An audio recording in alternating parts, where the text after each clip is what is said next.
আজকে এই মামলায় 7 জন আসামির মধ্যে 4 জনকে বেকসুর খালাস দিয়েছেন আদালত, আর 3 জনকে যাবজ্জীবন এবং 50,000 টাকা জরিমানা করেছেন। এই মামলায় আমরা এই যে 3 জনকে যে যাবজ্জীবন এবং অর্থদণ্ড দিয়েছে সেজন্যে আমরা আসামি পক্ষে খুবই অসন্তুষ্ট।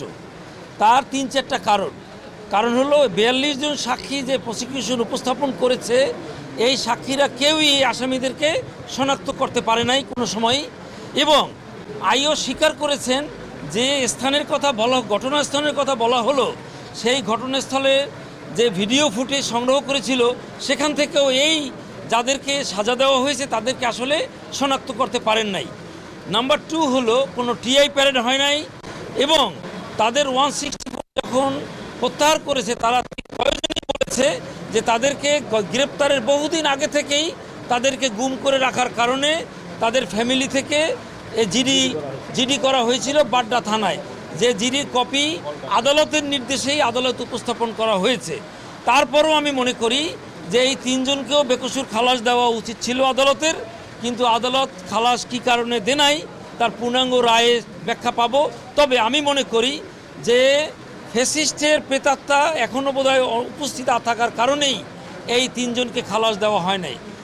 তদুপরি এম এ কাইয়ুম যে বিএনপির একজন নেতা এবং বাড্ডার কমিশনার ছিলেন, তাকে এই মামলায় জড়িত করেছে বিএনপিকে একটা কালার দেওয়ার কারণেই।